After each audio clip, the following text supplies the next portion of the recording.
All right, hey, welcome guys. Welcome to the Chapter 2 video. Just as a reminder, for this first week of class, you did not actually have to read Chapter 1 or Chapter 3 in the textbook. All you needed to read were my summaries that were included with the checklist.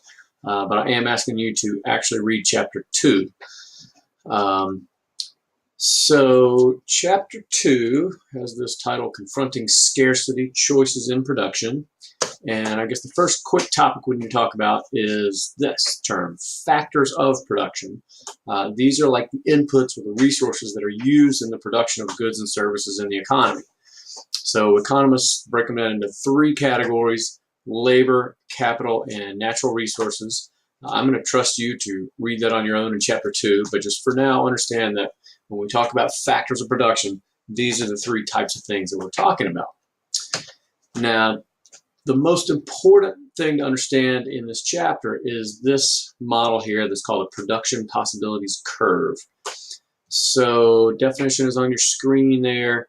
It is all of the possible combinations of two goods that a company or a person or a country or whatever can produce given its existing factors of production. So given your natural resources, labor, and capital, this line represents all the possible things that this company can produce. This is an example right out of the book where a company makes two products: skis, which is shown on the vertical axis, and snowboards, which is on the horizontal.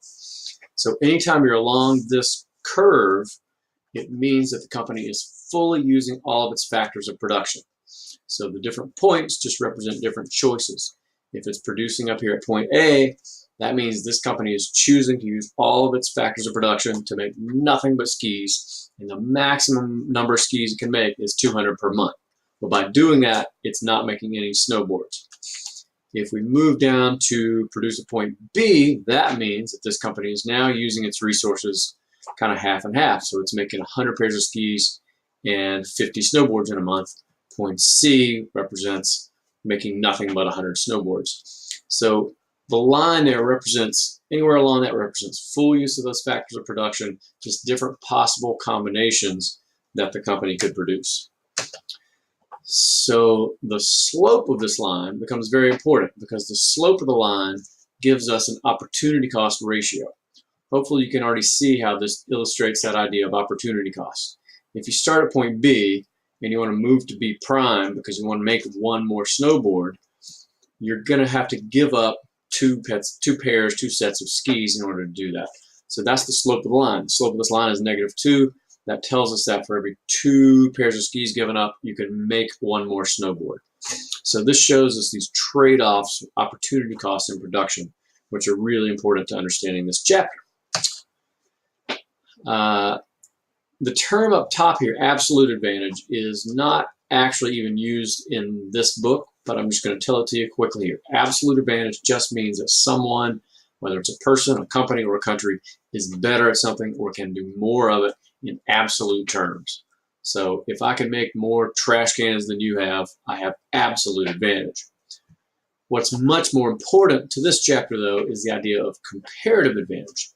Comparative advantage refers to the ability to produce something at a lower opportunity cost.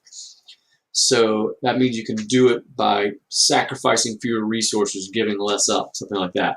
So there are cases where one person might have absolute advantage and be better at something overall, but still have such a high opportunity cost that it doesn't make sense for them to do that.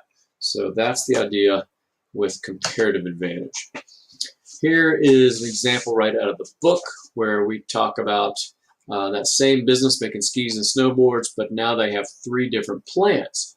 So plant 1, I guess first notice that in all 3 of these plants, all of them can make 100 snowboards per month. So they're all equal there. There's no absolute advantage in terms of snowboards. But you see how plant 1 can make way more pairs of skis. If you look at the slope of their curve here, it's -2, meaning one snowboard basically costs them 2 pairs of skis. You got to give up 2 sets of skis to get a snowboard. For plant 2, it's 1-to-1, so one snowboard costs 1 pair of skis. For plant 3, one snowboard costs half a pair of skis, which I guess would be like 1 ski, right? But anyway, that tells you cost in a way. It's opportunity cost, but it's telling us that plant 3 has comparative advantage in making snowboards because each snowboard they make only costs them a half a pair of skis. So they would have comparative advantage. It would make sense to have them specialize in making snowboards in an efficiency sense. You're giving up less if they do that. Here's the same example, just flipped. Now we're looking at the cost of skis instead of the cost of snowboards. You'll notice the numbers are all reciprocals. So for plant 1, 1 pair of skis costs a half a snowboard. Because to go up vertically 1 unit, you only move to the left half a unit. So 1 pair of skis costs half a snowboard. For plant 2, it's still 1-to-1. 1 pair of skis costs 1 snowboard. For plant 3, 1 pair of skis costs 2 snowboards. So who has comparative advantage of making skis? That will be plant 1 because their opportunity cost is much lower. Okay, once again, the production possibilities curve represents full use of factors of production. So if you're anywhere along this purple curve, that's using all of your labor, capital, and natural resources. What is point B, though? What is point C? So point B means that, oops, sorry about that. Point B means that you are not fully using your factors of production. So this could be an economy that makes food and clothing. It just means you've got some workers or some machinery or some equipment that's not being utilized if you're at point B. Point C is beyond what this economy can produce given its existing factors of production, but it could get there by getting more factors of production. So if you get more workers, labor, you get more capital, you get more natural resources, that production possibilities curve could shift out like that, and that's the process of economic growth, really. In the interest of time, I'm going to skip this one. This is just another look at a production possibilities curve. Sometimes we'll look at these for a country, and instead of talking about 2 specific goods, we'll talk about 2 big categories. So capital goods versus consumer goods. You know, countries kind of have to make a trade-off between those 2 types of goods. So the same concepts apply even for countries. Okay, I've been showing you graphs, curves, where we calculate these opportunity cost ratios. You can do the same thing with a table. So in one of your exercises, exercise 2.1, you're going to have to do that. So this image at the top right is right from exercise 2.1, where you have Tom, Johan, Betty, and Sally, and they produce coconuts and fish. So if you see a table like this, understand that the two numbers, 28 and 14 for Tom, represent the 2 endpoints of the graph that we just looked at.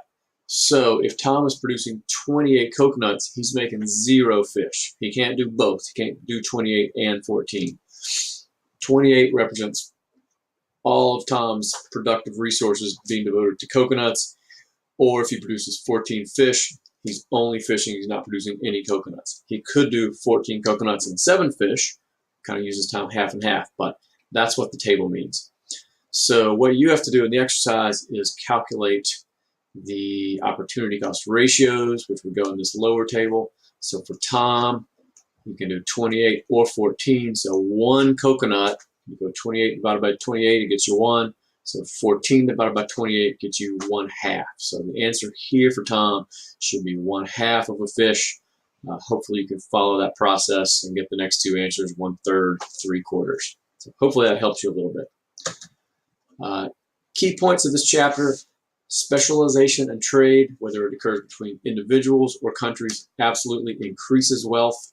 There's no question about that. Most economists favor trade, although we have to admit that there are pros and cons. There's some winners, some losers. Not everybody gains from trade, but when countries trade, the countries as a whole are made better off. So that is one of the key points.